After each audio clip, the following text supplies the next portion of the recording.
ظالم مسلمان بادشاہ کی حکومت کا خاتمہ۔ اگر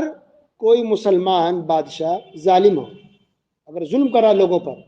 تو اللہ تعالیٰ ایسے مسلمان بادشاہ کی حکومت کو گرا دیتا ہے۔ اور اگر کوئی حکومت ایسی ہے کسی کی جو عدل و انصاف سے چلتا ہے، لوگوں پر ظلم نہیں کرتا وہ بادشاہ، اگر وہ کافر بھی ہے تب بھی اللہ تعالیٰ اس کی حکومت کو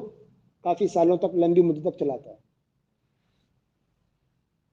یعنی ظلم کتنا خطرناک معاملہ ہے، اور ظلم کا کتنا برا انجام ہوتا ہے، اور ظلم کتنا اللہ تعالیٰ کو ناپسند ہے، اس بات سے اس کا اندازہ لگا لیجیے، کیونکہ پچھلے کئی درسوں میں ظلم کی بات چل رہی ہے۔ تو شیخ الاسلام ابن تیمیہ رحمہ اللہ بہت بڑے عالم گزرے ہیں، بہت بڑے عالم گزرے ہیں۔ ان کی کتاب ہے مجموع الفتاوی، جلد نمبر 28 صفحہ نمبر 146 میں وہ کہتے ہیں ان اللہ یقیم الدولۃ العادلہ وان کانت کافرہ، کہ اللہ تعالی عدل و انصاف کرنے والے بادشاہ کی حکومت کو چلاتا ہے، قائم رکھتا ہے، اگرچہ حکومت کو چلانے والا کوئی کافر ہی کیوں نہ ہو۔ ولا یقیم الدولۃ الظالمہ وان کانت مسلمہ، اور اگر کسی کی حکومت ایسی ہے جو لوگوں پر ظلم کرتی ہو، ستاتی ہو، ظلم ڈھاتی ہو، تو اللہ تعالیٰ ایسی حکومت کو گرا دیتا ہے، اگرچہ وہ حکومت کسی مسلمان کے ہاتھ میں ہے، اگرچہ اس حکومت کا جو اصل سردار ہے، حاکم ہے، پرائم منسٹر ہے، وزیر اعظم ہے، اگرچہ وہ مسلمان ہے، لیکن لوگوں پر ظلم کر رہا ہے، تو اس ظالم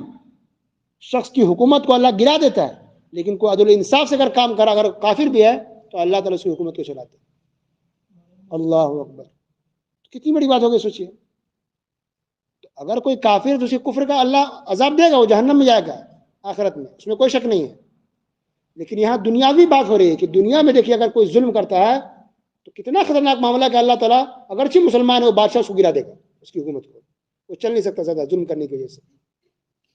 اور عدل و انصاف کتنی بڑی بات ہے کہ اگر عدل و انصاف کرتا ہے، عدل کی بات کرتا ہے، انصاف کی بات کرتا ہے، انصاف سے چلتا ہے، سب کے ساتھ وہ انصاف کر رہا ہے، وہ عورت ہو، وہ مرد ہو، وہ رشتہ دار ہو، باہر کا ہو، کوئی بھی ہو، امیر ہو، غریب ہو، کوئی کسی بھی خاندان سے اس کا تعلق، کسی بھی علاقے سے اس کا تعلق ہو، اگر وہ انصاف کر رہا ہے، حکومت والا انصاف سے اگر چل رہا ہے، تو اس کی حکومت لمبی چلتی ہے۔ تو ابن خلدون ایک بہت بڑے عالم گزرے ہیں، یہ بھی مقدمہ ابن خلدون میں انہوں نے لکھا ہے کہ جس طرح سے انسان کی عمر ہوتی ہے، کہ انسان جوان، بچہ ہے، جوان، پھر بڑھاپے میں پھر انتقال کر جاتا ہے، وہ ہر انسان کی عمر ہے، تو اسی طرح ہر حکومت کی بھی عمر ہوتی ہے، ہر حکومت کی بھی ایج ہوتی ہے، اور پھر ایک وقت ایسا آتا ہے کہ اس کی حکومت گر جاتی ہے، اللہ سے ختم کر دیتا ہے۔ تو کوئی دنیا میں ایسی حکومت نہیں جس کی حکومت ہمیشہ چلے، اس کی ایج ہے، اس کی بھی عمر ہے انسان کی طرح۔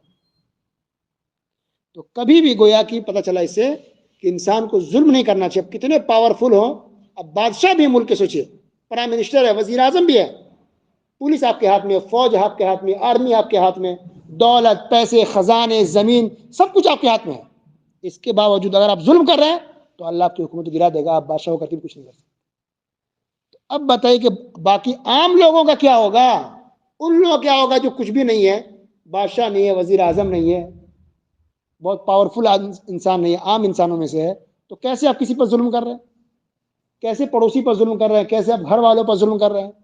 کیسے آپ شوہر پر ظلم کرتی ہیں، کیسے آپ بیوی پر ظلم کرتے ہیں، کیسے آپ رشتہ داروں پر ظلم کرتے ہیں، کیسے کسی کو آپ ستاتے ہیں، تو آپ کی کیا حالت اللہ کرے گا، اور کیسے اللہ تعالیٰ آپ کو سزا دے گا، آپ سوچ بھی نہیں سکتے۔ تو ظلم اتنا خطرناک معاملہ ہے، اتنا بڑا گناہ ہے اسلام کی نظر میں۔